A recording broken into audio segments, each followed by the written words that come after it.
Welcome students, स्वागत है आप सबका आरबीएससी ऑनलाइन की आपकी अपनी क्लासेस में, जहां हम चाहते हैं कि आप जो भी पढ़ें उन्हें समझें और वो आपको तब तक याद रहे जब तक आपको उनकी जरूरत पड़ती रहे। यानी जब भी आपको जरूरत पड़े तो आपको तुरंत वो माइंड में स्टक हो जाए कि हाँ, इस टॉपिक पर तो ये बताया गया था।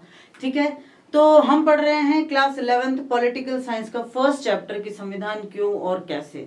बहुत इंटरेस्टिंग चैप्टर है, बहुत ही अच्छा सा चैप्टर है और बहुत इंपॉर्टेंट भी है, क्योंकि अगर आप संविधान पढ़ रहे हो तो सबसे पहले उसके बेसिक्स के बारे में जानना बहुत जरूरी होता है। ठीक है, हमने पढ़ लिया था कि भारतीय संविधान जो है वो एक संविधान सभा ने बनाया था और उस संविधान सभा में कितने सदस्य थे, उनका चुनाव कैसे हुआ था, ये हम यहाँ तक हम पिछले चैप्टर में पिछले वीडियो में डिस्कस कर चुके हैं। अगर आपने नहीं देखा है तो just go and see that first, क्योंकि जब तक आपके पिछले नॉर्म्स जो हैं वो क्लियर नहीं होंगे तब तक आप आगे बढ़ोगे तो कोई फायदा नहीं है ना। तो एक बार उनको देखो, उनको समझो और फिर आगे शुरू करते हैं। आज हम पढ़ेंगे कि भारतीय संविधान किस तरह से राष्ट्रीय आंदोलन की विरासत रहा। राष्ट्रीय आंदोलन की विरासत होने का क्या मतलब है? देखो, हमने राष्ट्रीय आंदोलन सबसे पहले तो क्यों हुआ था? राष्ट्रीय आंदोलन या जिसको हम स्वतंत्रता संग्राम भी कह सकते हैं।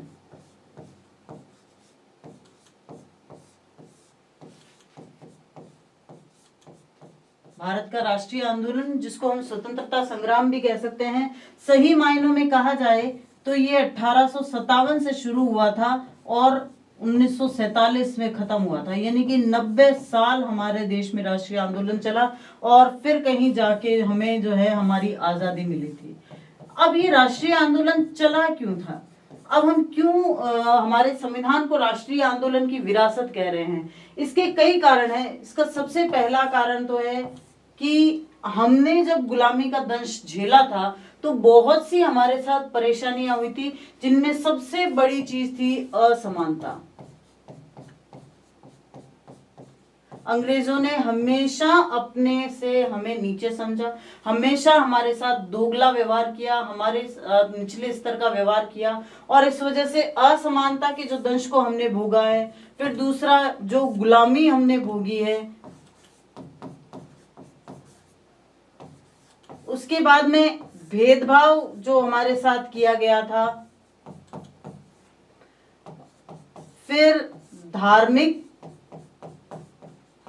मतभेद पैदा हो गए थे उस समय में, और साथ ही साथ वो पिछड़ापन जो हमारे समाज में आ गया था। देखो कितनी सारी समस्याएं अंग्रेजों की वजह से पैदा हुई थी। असमानता के साथ वो हमारे साथ व्यवहार करते थे, गुलाम उन्होंने हमें बना रखा था, स्वतंत्रता किसी चीज की नहीं थी, ना अभिव्यक्ति की, ना कहीं आने जाने की, मतलब हर चीज में कहीं ना कहीं एक रोक टोक बनी रहती थी। भेदभाव हमारे साथ किया जाता था, धार्मिक मतभेद पैदा हो गए थे, क्योंकि अंग्रेजों का तो मोटो ही एक था कि just let them be in fight mode and rule them, कि भाई उनको बांटो और राज करो, डिवाइड एंड रूल वाली बात थी।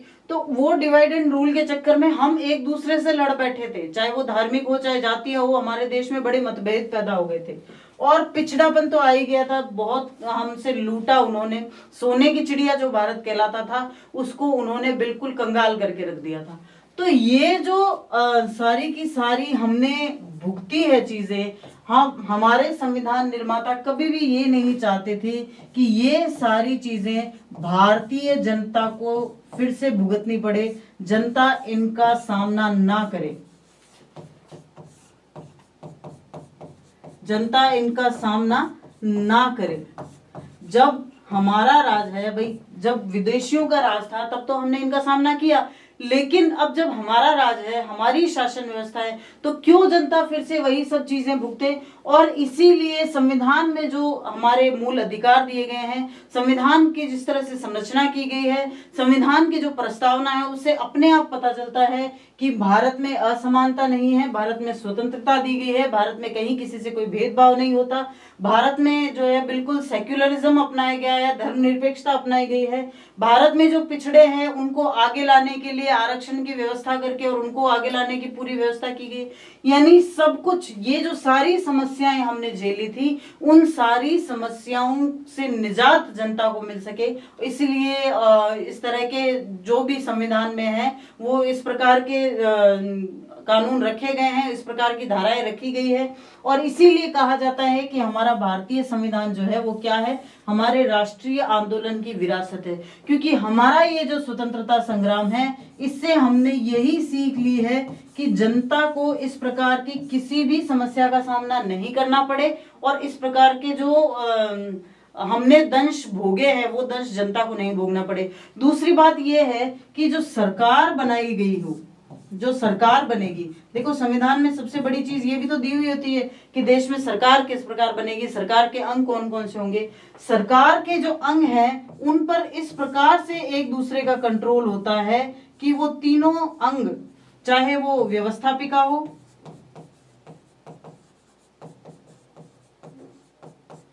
चाहे वो कार्यपालिका हो,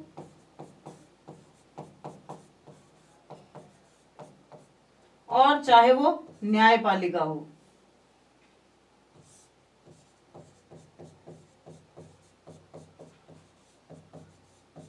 अब ये तीनों ही जो सरकार के अंग हैं वो एक दूसरे से अलग भी हैं और एक दूसरे पे डिपेंड भी करते हैं और एक दूसरे पर कंट्रोल भी करते हैं। यानी कि तीनों चीजें, ठीक है ना, इनमें ये तीनों चीजें शामिल हैं। एक दूसरे पर निर्भरता, एक दूसरे पर निर्भरता, शक्ति विभाजन,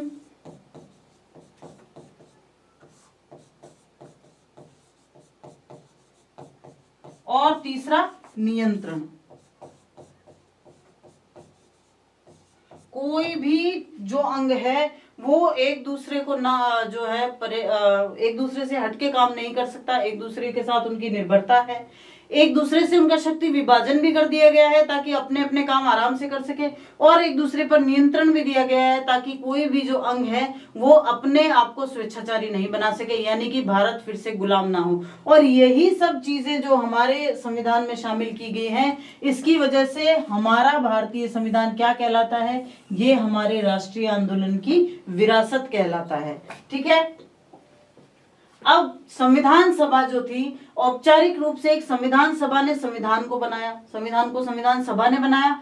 अविभाजित भारत में इसे निर्वाचित किया गया था। मतलब कि आपने ये पहले वीडियो में पढ़ चुके हैं आप कि जुलाई 1946 में भारतीय संविधान सभा के चुनाव हुए थे।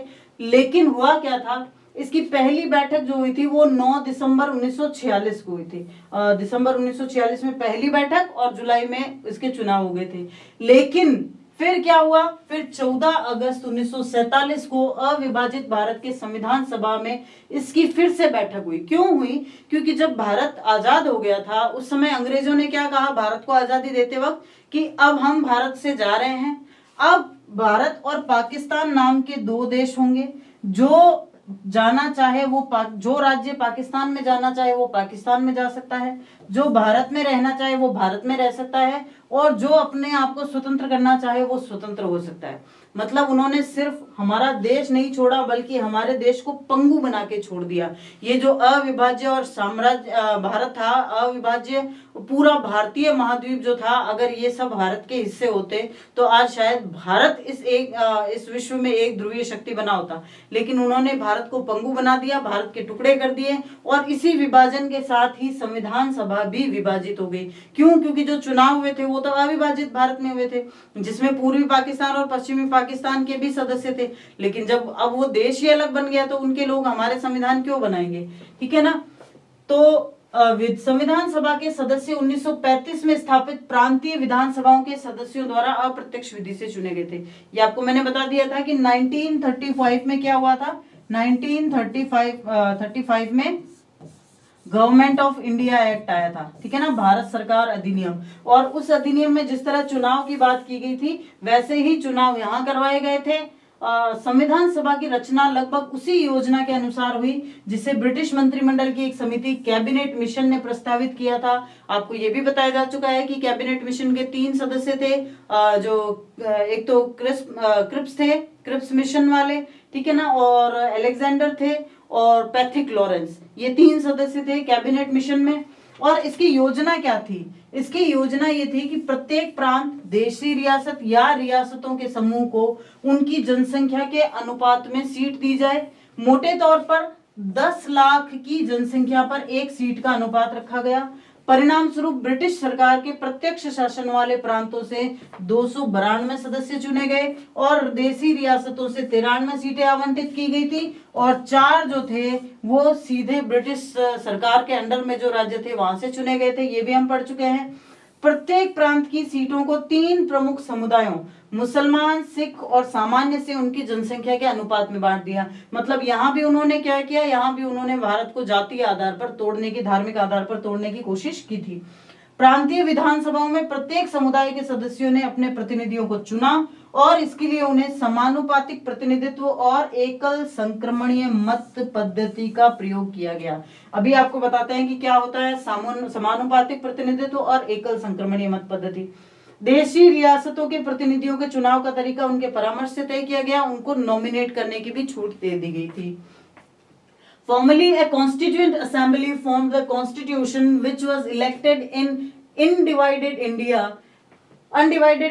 Its first meeting was held on 9th of December 1946 and on 14th August 1947 it met again as the Constituent Assembly of the divided India. The members of the Constituent Assembly was elected indirectly by the members of provincial legislative assemblies established in 1935. The composition of the Constituent Assembly took place almost according to the plan proposed by a committee of British Cabinet, the Cabinet Mission, according to this scheme. अब वो scheme क्या थी? Each province, princely state or group of princely states were given seats in proportion to their population. Roughly a ratio of 1 seat to a population of 1 million was capped. Okay. As a result, the province under the direct rule of British government were to elect 292 members and the princely state were allotted a minimum of 93 seats. The seats in which province were divided in proportion to their population into 3 major communities: Muslims, Sikhs and generals. In the provincial legislature, member of each community elected their representative, and for this they used the system of proportional representation and single transitional vote. Proportional representation and single transitional vote, ठीक है ना, ये आपको शब्द याद रखने हैं, समानुपातिक प्रतिनिधित्व और एकल संक्रमणीय मत पद्धति। The method of election of the representative of the princely state was decided in consultation with them. ठीक है ना, तो ये उन्होंने एक सिस्टम कर दिया। अब इसमें 2 शब्द आपके आए हैं, वो 2 शब्द मैं आपको बता देती हूँ कौन कौन से हैं। सबसे पहला शब्द है आपके समानुपातिक प्रतिनिधित्व, प्रोपोर्शनल रिप्रेजेंटेशन।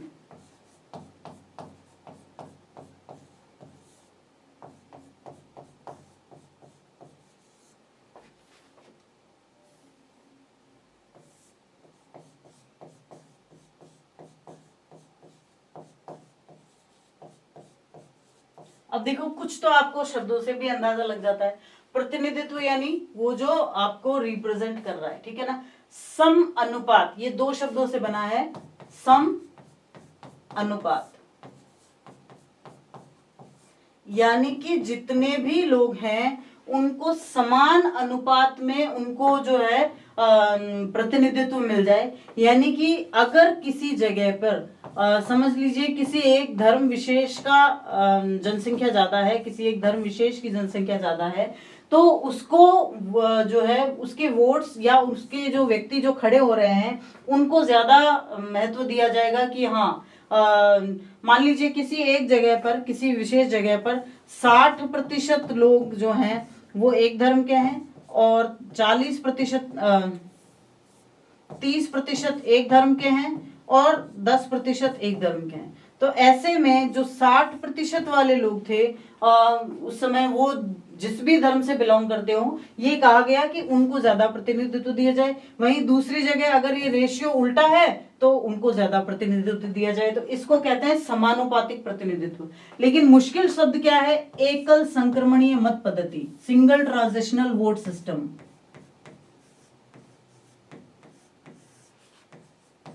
एकल संक्रमणीय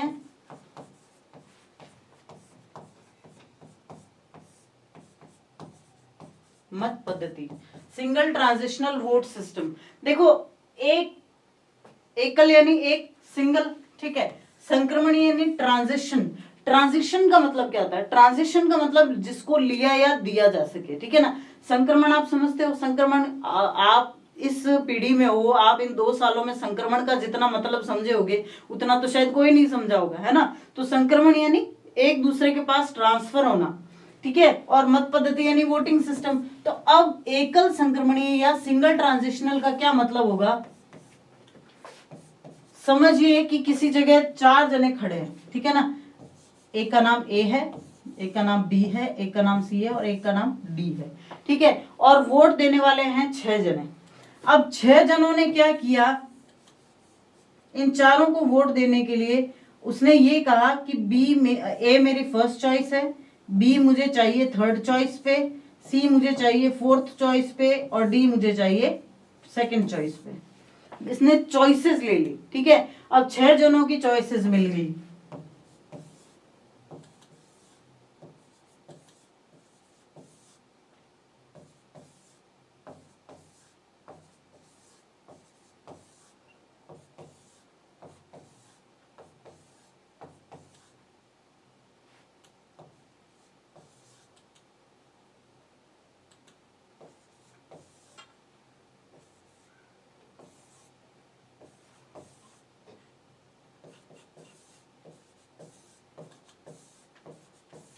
ठीक है, 6 जनों ने वोट दिए, 6 के 6 ने अपनी चॉइसेस बता दी।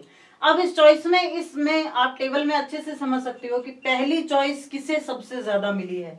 बी को 6 में से 4 लोगों ने अपनी पहली चॉइस बताया, ठीक है। और ए को 6 में से 4 लोगों ने अपनी 6 में से 3 लोगों ने अपनी दूसरी चॉइस बताया है,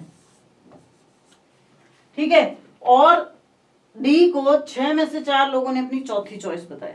यानी कि चॉइसेस के आधार पर अगर कहा जाए तो चॉइसेस के आधार पर ए जो है वो विजेता, बी जो है वो विजेता है। क्यों? क्योंकि 6 में से 4 लोगों ने उसको पहली चॉइस बता दिया है, ठीक है। अगर ऐसा नहीं हो, अगर ऐसा हो जाए बाई चांस की, देखिए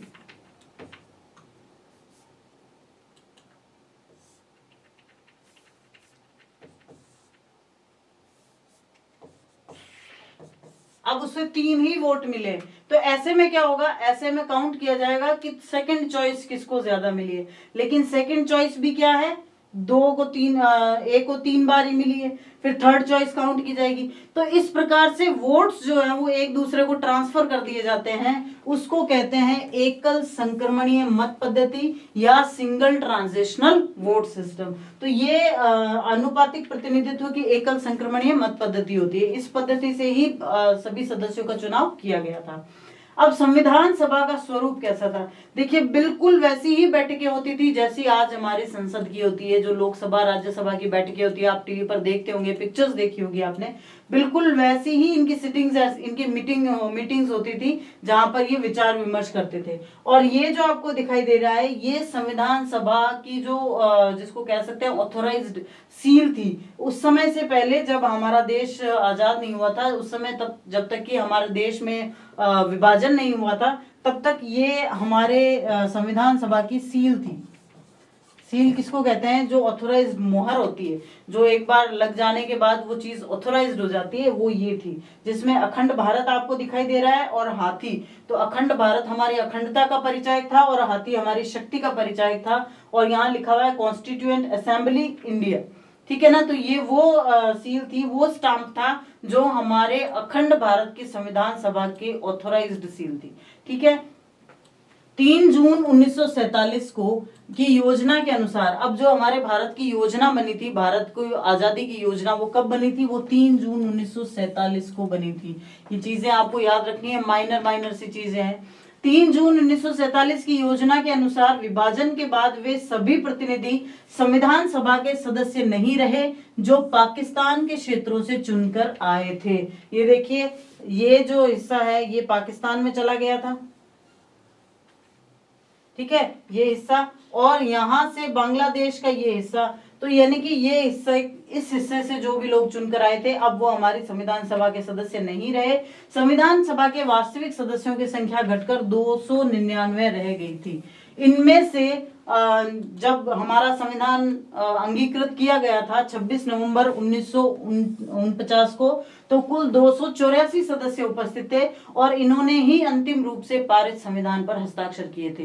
ठीक है ना। तो आपको पहले तो ये याद रखना है कि 389 जो है वो कुल सदस्य थे हमारे संविधान सभा के, कुल सदस्य थे 389 में से 292 जो है वो प्रोविंसेस यानी प्रांतीय सभाओं से चुनकर आए थे, और 4 जो थे वो अंग्रेजों से के जो सीधे कंट्रोल में थे, जो केंद्र शासित प्रदेश वहां से चुने गए थे, और 93 जो थे वो प्रिंसली स्टेट्स यानी कि जो रजवाड़े थे वहां से चुनकर आए थे 93 जने।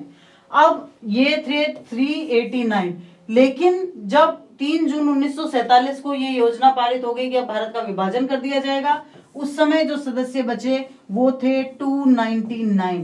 कितने थे? 299, यानी कि 90 सदस्य कम हो गए थे, 90 सदस्य कम हो गए थे।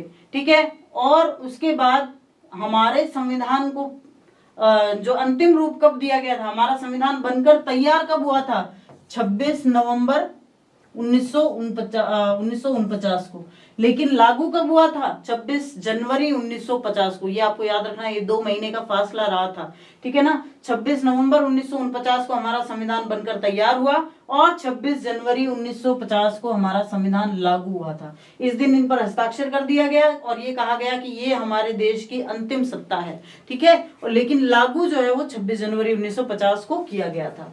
According to the plan of 3rd June 1947, after partition, all those representatives who had come from the territories of Pakistan were no longer members of Constituent Assembly. The actual number of members of the Constituent Assembly was reduced to 299.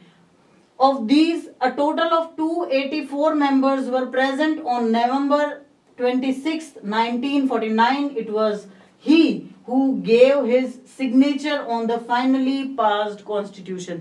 वो आपने पढ़ी थी ना संविधान की प्रस्तावना कि हम भारत के लोग भारत को, है ना, अधिनियमित, आत्मर्पित और अंगीकृत करते हैं। तो उस घोषणा पर सिग्नेचर करने वालों की सदस्य संख्या कितनी थी? 284। ये आंकड़े आपको याद रखने हैं। शुरुआत जब हुई थी तो 389 सदस्य थे, जिनमें से 292 प्रांतीय विधानसभाओं से चुने गए थे, 4 जो है केंद्र शासित प्रदेशों के थे, 93 जो थे प्रिंसली स्टेट्स के थे। जब भारत का विभाजन हुआ तो 299 बचे। उस 299 में से सिर्फ 284 सदस्यों ने संविधान के जो अंतिम रूप था उस पर हस्ताक्षर किए थे। कब किए थे? 26 नवंबर 1949 को।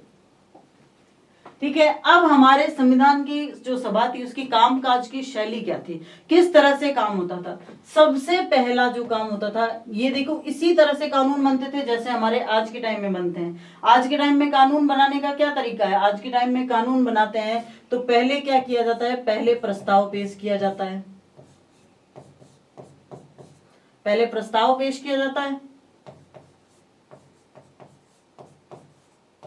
उसके बाद में उस प्रस्ताव पर बहस की जाती है, उसमें संशोधन किए जाते हैं, उसके बाद में उस पर फिर से बहस की जाती है जो संशोधन हुए हैं उस पर, उसके बाद में उस पर मत लिया जाता है, और उसके बाद में एक जो कमेटी होती है या जिसको हम विशेषज्ञ समिति कह सकते हैं, उसकी राय ली जाती है।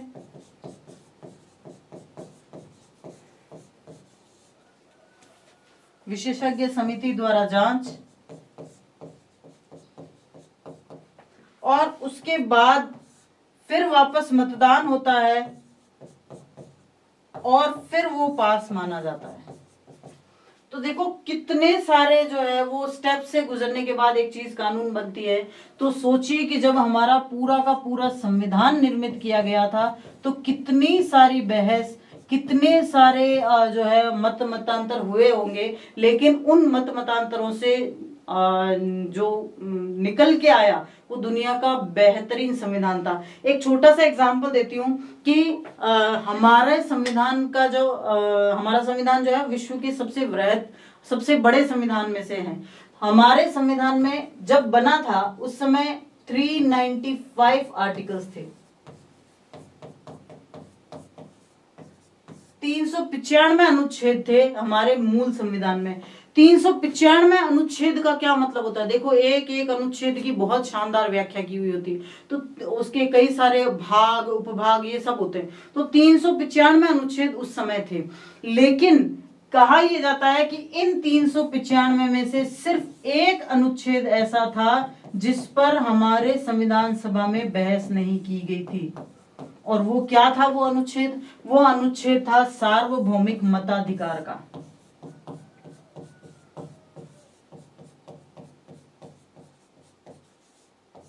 सार्वभौमिक मताधिकार मतलब एक अच्छी बात ऐसी थी जिस पर हमारे संविधान सभा के सभी सदस्य एक साथ सहमत हो गए कि हाँ भाई, इस देश के हर 18 वर्ष के नागरिक को बिना जाति, धर्म, लिंग, वर्ण, भाषा, जन्म स्थान, इन सबको कंसीडर किए बिना 18 वर्ष का होते ही मताधिकार दे देना है। इस एक बात को छोड़ के ऐसा एक भी आर्टिकल नहीं था जिस पर हमारे संविधान में बहस नहीं हुई हो। आप सोच सकते हैं कि जिस संविधान सभा में लाल बहादुर शास्त्री जैसे धीर गंभीर आदमी हो, राजेंद्र प्रसाद जैसे बहुत सुलझे हुए आदमी हो, डॉक्टर अंबेडकर प्रसाद जैसे बहुत विद्वान हो, सुभाष और भी जो है वो बहुत ज्यादा पढ़े लिखे ऐसे ऐसे लोग हों, जवाहरलाल नेहरू जैसे बहुत जो है उग्र और लेकिन आगे की विचारधारा वाले, आगे का सोचने वाले व्यक्ति हो, यानी कि ऐसे ऐसे लोग थे जो अपनी अपनी क्राइटेरिया में महानतम की श्रेणी में आते थे। तो सोचो जब उनकी विचारधाराएं आपस में मिलती है तो कहीं ना कहीं टकराव भी होता है, कहीं ना कहीं, लेकिन उस टकराव की वजह से वो कहते हैं ना कि जब मंथन होता है तो मंथन से विष भी निकलता है, लेकिन अमृत कब निकलता है? आखिर में जो निकलता है वो क्या होता है? वो अमृत होता है। तो वही हुआ कि उस मंथन से, उस बहस से हमें जो मिला वो था भारत का संविधान, भारत का कॉन्स्टिट्यूशन, जिसने हमें विश्व के अग्रणी राजनीतिक राज्यों में लाके खड़ा कर दिया। तो यानी कि हमारे भारत की संविधान जो संविधान सभा थी उसकी कामकाज की शैली ऐसी थी कि स्टेप बाय स्टेप कानून जब बनता था तो स्टेप बाय स्टेप कानून बनता था। और एक जो 395 अनुच्छेद बनाए गए थे उनमें सिर्फ एक अनुच्छेद ऐसा था जिस पर के किसी भी तरह की बहस की कोई गुंजाइश नहीं थी, किसी ने कोई बहस नहीं की और सर्वसम्मति से इसे पारित कर दिया गया था।